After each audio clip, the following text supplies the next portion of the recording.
obrigado, Senhor. Muito obrigado pela oportunidade de trazer ao teu altar os nossos dízimos, as nossas ofertas, Senhor, porque aqui está a honra a ti, Senhor. E queremos te pedir que mais uma vez nessa noite o Senhor abençoe cada casa, cada família aqui representada, Pai, que o Senhor abra as comportas do céu, derramando bênçãos sem medida, Senhor, sobre a vida dessas pessoas, dessas famílias e também da nossa igreja, Pai. Muito obrigado por tudo, Pai, que o Senhor já fez na nossa vida, mas também obrigado por tudo que o Senhor ainda vai fazer. E voltados para a cruz, devolvendo nossos dízimos e ofertas com as palavras que dizem: tudo bem que é ti, Senhor, e o que é teu, te damos.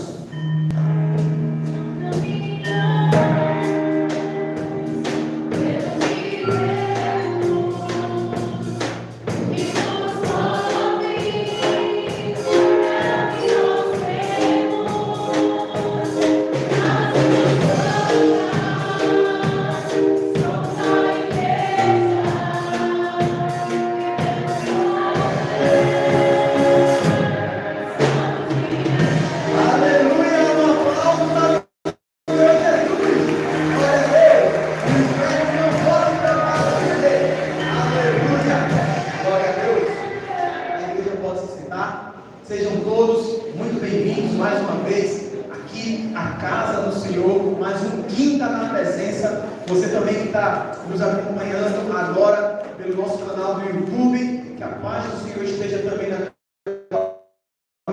casa. Aproveita, se inscreve nesse canal, curte, compartilhe essa mensagem para que outras pessoas sejam abençoadas.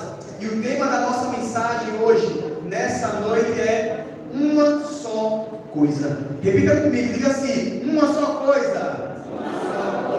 É sobre isso que Deus vai ministrar nessa noite ao nosso coração. Deus quer ministrar uma só coisa que é fundamental para mim e para você.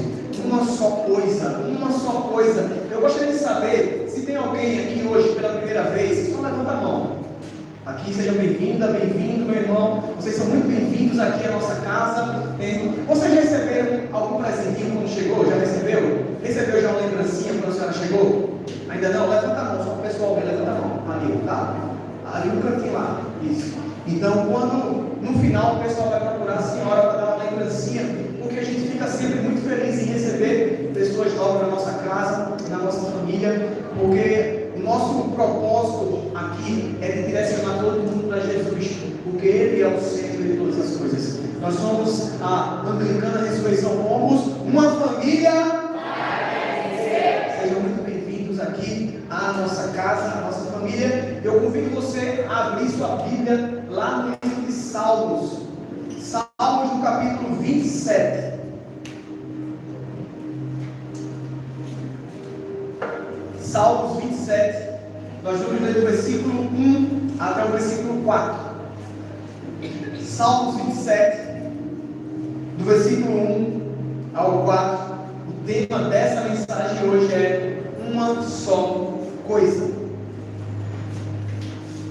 Se você tiver sem Bíblia, sem smartphone, não se preocupa. Aqui na tela vai estar na versão que a gente vai ler aqui. Você pode me acompanhar nessa leitura. Salmos 27, a partir do capítulo 1, diz assim: o Senhor é a minha luz e a minha salvação, de quem terei temor?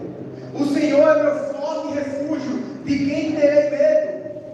Quando homens maus avançarem contra mim para destruir-me, eles, meus inimigos e meus adversários, é quem tropeçarão e cairão. Ainda que um exército se acampe contra mim, meu coração não temerá. Ainda que se declare guerra contra mim, mesmo assim estarei confiante. Preste atenção nesse versículo 4.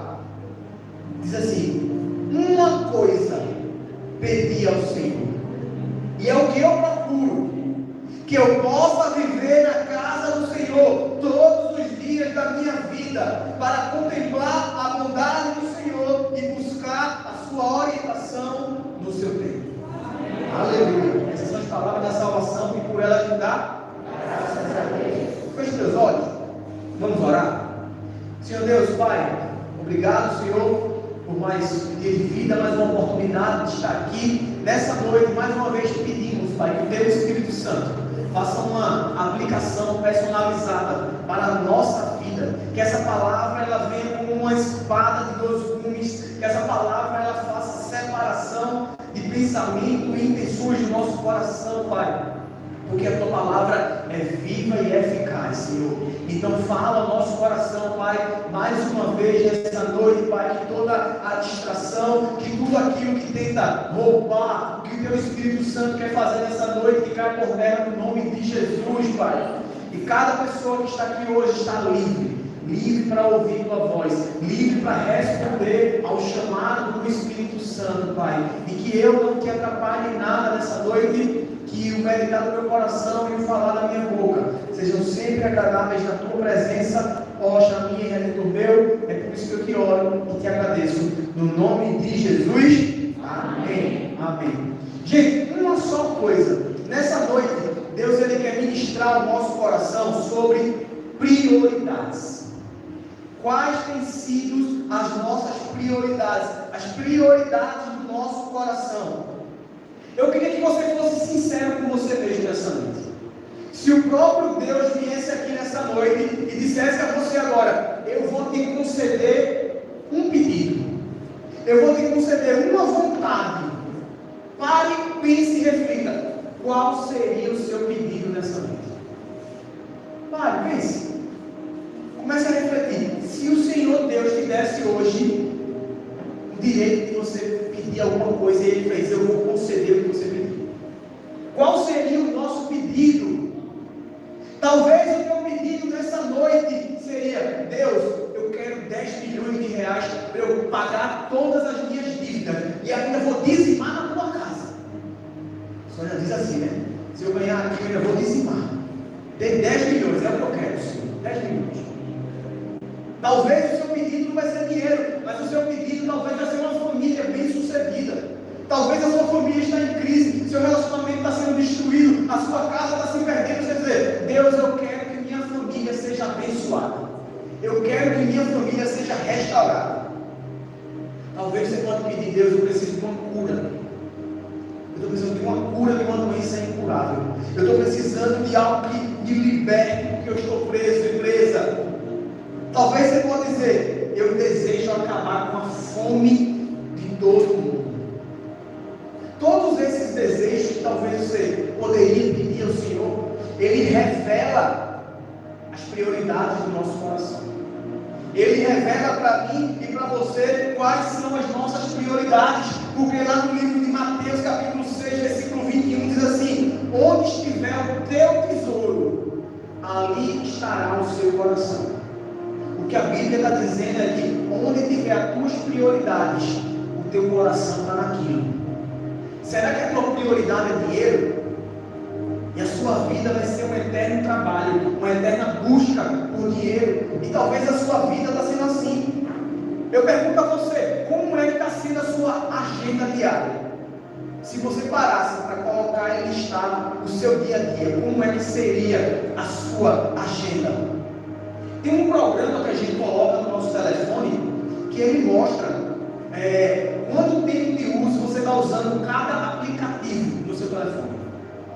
Se você parasse para fazer uma análise do seu telefone, quanto tempo você estaria gastando no seu WhatsApp, no seu Instagram, no seu TikTok, no seu YouTube?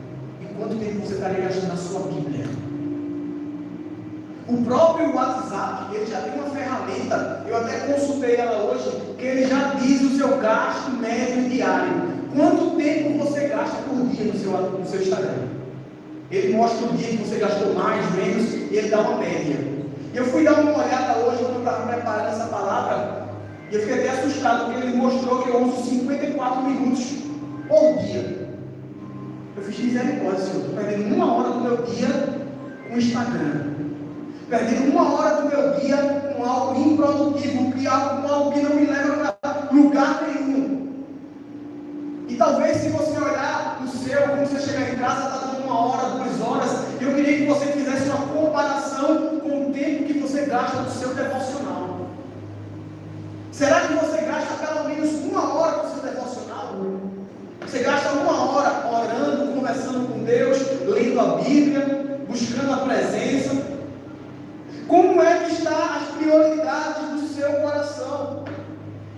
muitas vezes a gente está dizendo que não tem tempo para ir para um culto, não tem tempo para ir para uma célula, eu não consigo servir no ministério porque está muito corrido e eu não consigo ter tempo para isso.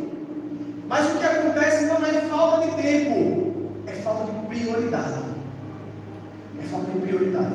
Porque aquilo que é prioridade para mim e para você, nós conseguimos arrumar tempo para fazer. Tem gente que prioriza a academia. Pode estar chovendo, caindo raio, pode estar fazendo o que for. Ele vai lá, sua horinha na academia sagrada. Ele não perde por nada. Isso revela nossas prioridades. Isso revela nossas prioridades. Como estão as suas prioridades? O que é importante para você? O problema é que a gente está cantando louvor, mas não está vivendo o louvor que a gente canta a Deus.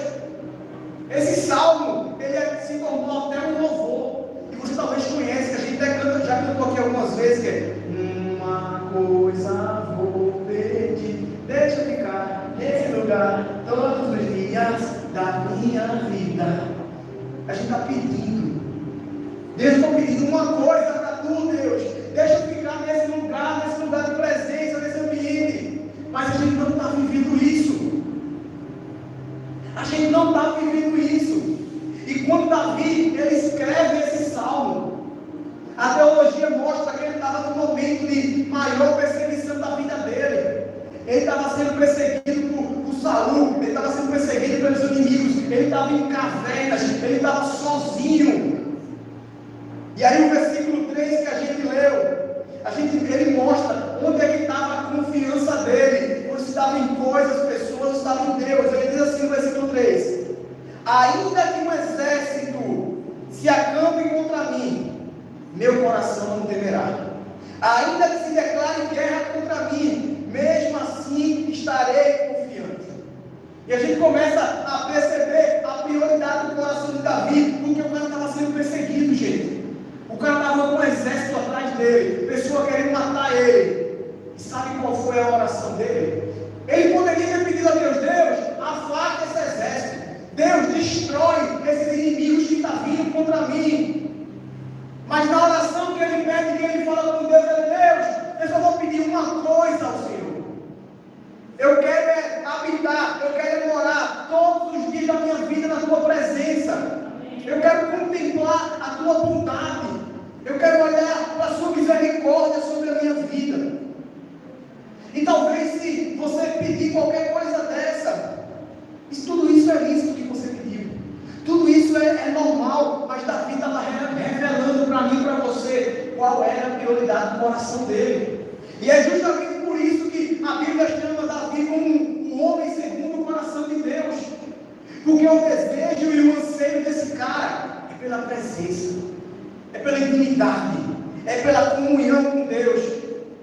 E talvez porque você está apertado financeiramente, o que você quer é sair das dívidas. Talvez porque você está com um problema no seu relacionamento, o que você quer é uma intervenção de Deus no seu relacionamento. Talvez porque você está sendo vencido por todos os seus vícios, por todos os seus pecados, o que você quer, talvez essa noite, é força para vencer a tentação. São coisas corretas, mas Jesus ele nos ensina uma ordem de prioridade das coisas. Lá em Mateus 6,33, ele diz que nós deveríamos buscar em primeiro lugar o reino de Deus, a sua justiça, e todas as outras coisas é que seriam acrescentadas. E Davi entendeu isso, Davi sabia disso, por isso que ele fala: uma coisa eu vou pedir, e eu vou procurar isso, é viver todos os dias da minha vida na casa do Senhor. É isso que eu quero, porque quando eu busco em primeiro lugar o reino de Deus, tudo na minha vida vai ser acrescentado. Todo o resto vai ser acrescentado. Davi estava perseguindo a presença de Deus, a intimidade, a comunhão, todos os dias da vida dele. Era isso que ele queria. Era isso que ele queria. Tem outro louvor que canta, que mostra que essa deveria ser a nossa prioridade, que diz assim: mas vale um dia no centro do seu querer, do que toda a vida, sem jamais te conhecer. Tu és minha fonte, minha colheita, minha herança. E a gente está cantando isso. mas a gente não está vivendo isso, a gente não está buscando isso.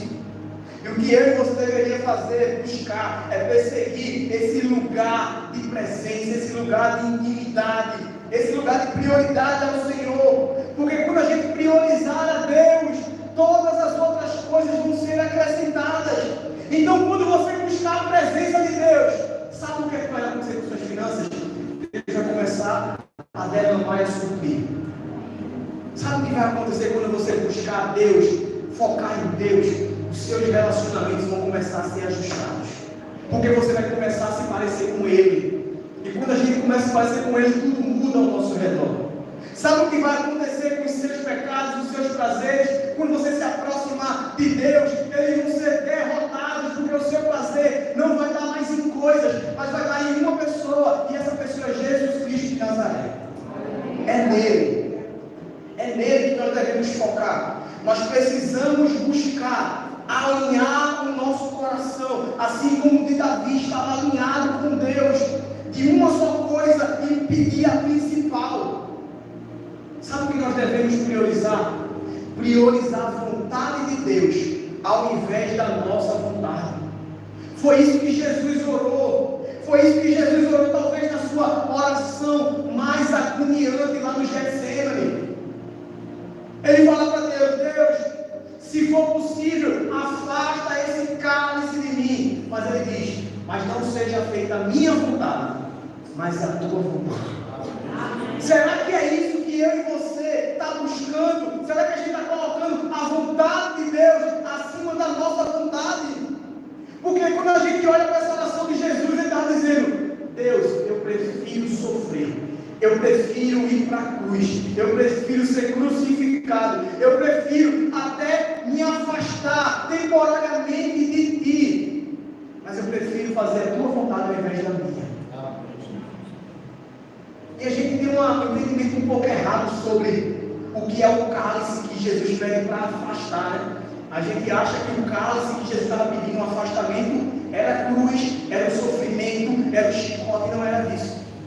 Jesus, quando pede para afastar o cálice dele, o cálice da ira de Deus, é um lugar de afastamento, é um lugar onde Deus não vai dar. Jesus jamais tinha se afastado de Deus, e ele só experimenta isso lá na cruz, quando a Bíblia diz que ele tomou todo o nosso pecado, e ele fala: Elohim, Elohim, lama sabachthani, Deus meu, por que me abandonaste? Foi a primeira vez que Jesus experimentou o afastamento de Deus. A Bíblia fala que por 3 dias Jesus foi até o inferno, até o Hades, para poder vencer a morte, por mim e por você.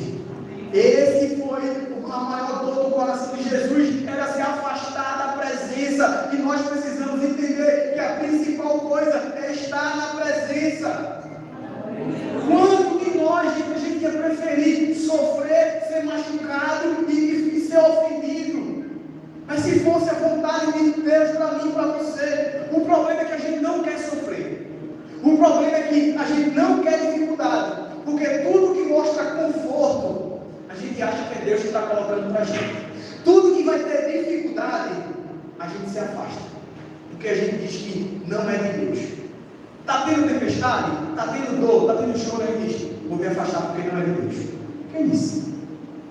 O problema é que a gente só acha que Deus quer levar a gente para o shopping, para o cinema. A gente só acha que Deus quer um lugarzinho de conforto, mas não é. Não é. A Bíblia fala lá em 1 Pedro 3,17, diz assim: é melhor sofrer por fazer o bem, se for da vontade de Deus, do que por fazer o mal. Veja que Deus está dizendo: é melhor você sofrer, se for da minha vontade, para você fazer o bem, do que você fazer o que é mal. E a gente acha que Deus só vai nos conduzir para um lugar de conforto. Gente, o chamado de Paulo, coloca aí, mano, Atos capítulo 9, versículo 16. O chamado de Paulo era um chamado que ninguém aqui ia aceitar. Quando Deus chama Paulo, ele diz assim, ó, Atos capítulo 9, versículo 16: eu mostrarei a ele o quanto deve sofrer pelo meu nome. Gente, quem Quem? Ninguém, gente. Daniel, imagina Deus te chamando e dizendo: Daniel, vamos servir na igreja porque tu vai apanhar, vai ser agredido, xingado, ofendido, teu casamento quase vai ser destruído. Bora. Ninguém vai querer não, gente. Ninguém em sã consciência queria um negócio desse. A única pessoa que aceita passar por um negócio desse é alguém que teve um encontro verdadeiro com Deus. E esse encontro aconteceu com Paulo no caminho de Damasco, quando ele vê Jesus. E depois que ele entende a presença de Deus na vida dele, ele diz: eu não quero me afastar mais disso aqui não. Eu vou sofrer, eu vou apanhar, eu vou passar fome, eu vou ser agredido, mas eu quero a presença. Eu desejo a presença, eu busco a presença. Mas nós precisamos entender que o passar pela tempestade muitas vezes vai ser vontade de Deus na nossa vida.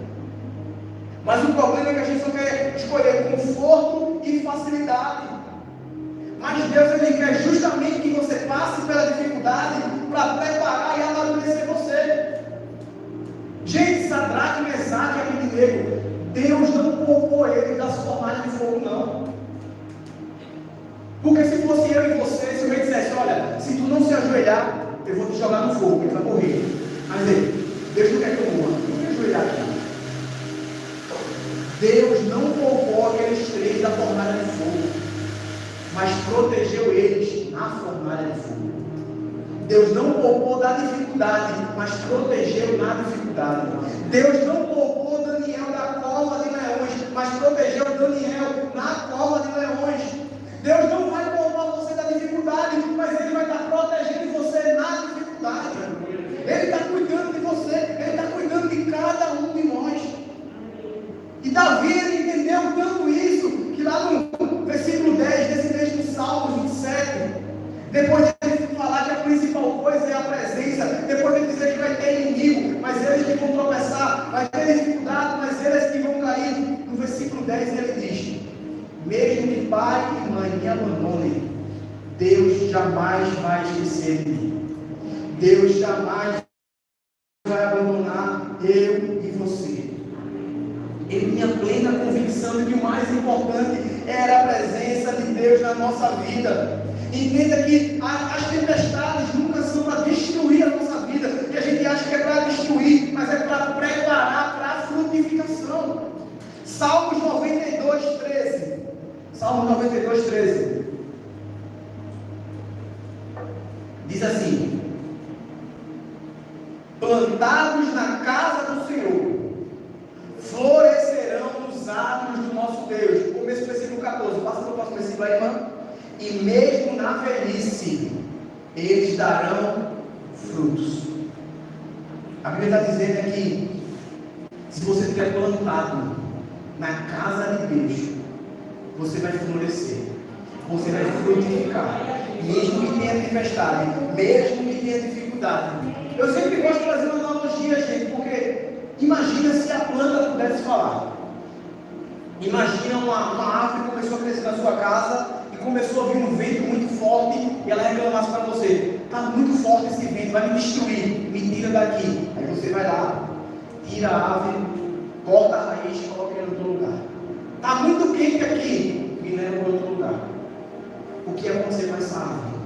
Ela jamais ia aprofundar raízes, ela jamais ia conseguir frutificar, porque os galhos delas não foram preparados para frutificar. Porque a tempestade justamente prepara os galhos para suportar o peso da frutificação. Tem um estudo, gente, que foi feito lá nos Estados Unidos. Ele foi tentar recriar uma situação ambiente para a gente viver fora da terra. E eles colocaram aquela redoma de vidro, começaram a cultivar árvores naqueles ambientes. E eles começaram a perceber que aquelas árvores até cresceram, mas quando elas iam começar a dar fruto, os galhos se quebravam. Os galhos se quebravam e não suportavam o peso do fruto. E eles chegaram à conclusão de qual foi o problema para isso acontecer. Porque lá dentro não tinha vento. E como não tinha vento, aqueles galhos não estavam sendo expostos a tempestades. E quando vinha um fruto, eles quebravam. Você começa a entender por que Deus permite que tempestades cheguem na nossa vida? Você começa a entender o porquê vem problema e vem tempestade, para que eu e você possa frutificar, para que eu e você possa florescer. As dificuldades não são para destruir você, mas são para preparar você. Então cuidado, não deixe que as dificuldades roubem um lugar de prioridade de Deus no seu coração. Cuidado, não deixe que a sua vontade prevaleça a vontade de Deus. Mas também não permita que as distrações se tornem o centro da sua vida. O que eu acho interessante é que Jesus, quando foi visitar Lázaro, Marta e Maria, a Bíblia fala que Maria estava muito preocupada e ansiosa com muita coisa. Lucas 10, versículo 41 e 42, Jesus diz assim: respondeu o Senhor: Marta, Marta, você está preocupada e inquieta com muitas coisas. Aí ele diz no versículo 42: todavia, apenas uma só é necessária. Jesus está dizendo que uma só coisa é fundamental. E ele diz assim: e Maria escolheu a boa parte, e esta não lhe será tirada. Maria escolheu a melhor parte. Maria escolheu uma só coisa. Maria escolheu estar na presença, aos pés de Jesus. Ela não deixou que nada roubasse a presença dela. Ela não deixou que as distrações roubassem a atenção dela de Cristo. Então o que Deus está querendo fazer nessa noite, Ele está nos chamando para realinhar as nossas prioridades. Ele está nos chamando para começar a alinhar a sua vida no que é importante. E uma só coisa é importante, e a melhor parte é a presença de Deus. A melhor parte é a presença dele na nossa vida. Deus está nos chamando para um lugar, assim como o lugar de Davi, que a principal coisa da vida de Davi era estar na presença dele. Salmos 91, versículo 1 e 2, diz assim: aquele que habita no abrigo do Altíssimo e descansa à sombra do Todo-Poderoso, pode dizer ao Senhor: tu és o meu refúgio e a minha fortaleza, o meu Deus em quem confio. O que Deus está dizendo é que a habitação não é lugar de passagem. A habitação é lugar de moradia. A habitação é lugar de aprofundar raízes. O que Deus está dizendo é que se você tiver intimidade, se Ele for o centro da sua vida, Ele vai se tornar o teu refúgio e a tua fortaleza. Nele você pode confiar. Nós precisamos fazer dele a nossa prioridade, fazer dele o nosso refúgio e fortaleza. Deus está te chamando nessa noite para você não desistir, por mais tempestade, por mais dificuldade, por mais coisas que tenham se levantado, mesmo que o desânimo tenha batido na sua porta, mesmo que muita coisa tenha tentado parar você. A palavra de Deus em Salmo 126, versículo 6 diz assim: mas aquele que sai chorando enquanto lança a semente. Veja, você está com dor, você está chorando, mas você não para de fazer, você não para de caminhar, você não para de plantar, você não para de jogar. E a Bíblia diz: voltará com os cantos de alegria, trazendo seus feixes. Não pare, não desista. Deus está te chamando para você voltar a priorizar Ele na sua vida. Traga Ele no centro da sua vida. Uma só coisa é importante nessa noite. Se você não entendeu nada da mensagem hoje, grave que só uma só coisa, e a coisa mais importante é a presença de Deus na sua vida. Amém? Glória a Deus. Vamos ficar de pé. Parece que está acabando. O louvor pode subir.